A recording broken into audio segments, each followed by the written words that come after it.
আসসালামু আলাইকুম ভিউয়ার্স, আবারও চলে আসলাম সিরাজগঞ্জের উল্লাপাড়ার সেই মাধুর্যপূর্ণ গ্রাম। চারিদিকে খালি ধান আর ধান। দেখেন সুবহানাল্লাহ, কত সুন্দর প্রকৃতি গ্রামের প্রকৃতিতে কত সুন্দর। যারা আপনারা গ্রামে বসবাস করেন তারা এটা বেশি উপলব্ধি করেন, এবং শহরের মানুষ যারা গ্রামে আসেন তারা গ্রামের প্রকৃতির মাঝে পড়ে যান।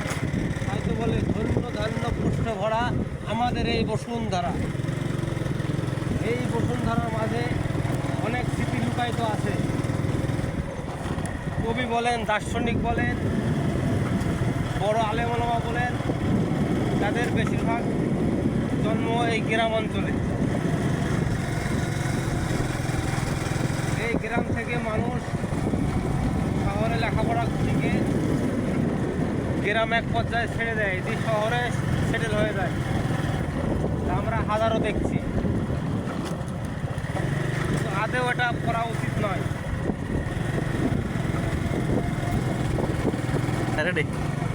বাংলাদেশে 80% লোক গ্রামে বসবাস করে, মাত্র 20% লোক শহরে বসবাস করে।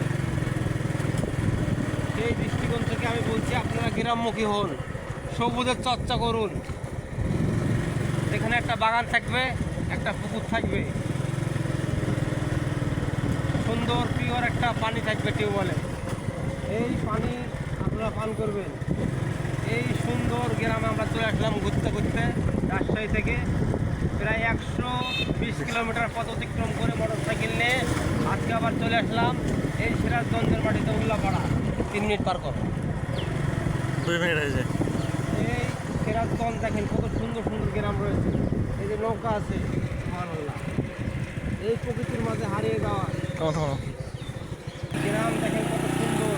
ডান দিকে বাড়ি, বাম দিকে বাড়ি, মাঝখান দিয়ে সুন্দর একটা চিকন রাস্তা, এবং গ্রামের লোকজন হাঁটাহাঁটি করছে। দেখেন লেবাররা ধানের জমি থেকে কাজ করে চলে আসছে জুম্মাতে। আমরা জুম্মার নামাজ পড়তে যাবো একটু করে।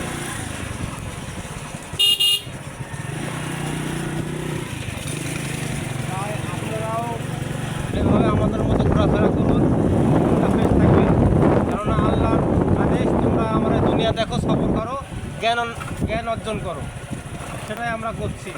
তাই আপনারাও করেন, এটা আমার দাবি থাকবে। দেখেন কত সুন্দর গ্রাম, আঁকাবাঁকা মেঠো ঘর, চারিদিকে বাড়িঘর, মাঝখান দিয়ে রাস্তা, ওইদিকে বিল, কত সুন্দর প্রকৃতি। সুবহানাল্লাহ।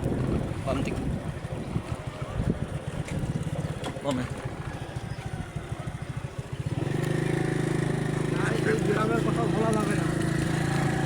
এটা এক প্রকার আলপনা রাখা একটা সৌন্দর্য মন্ডিত একটা গ্রাম। দেখলাম।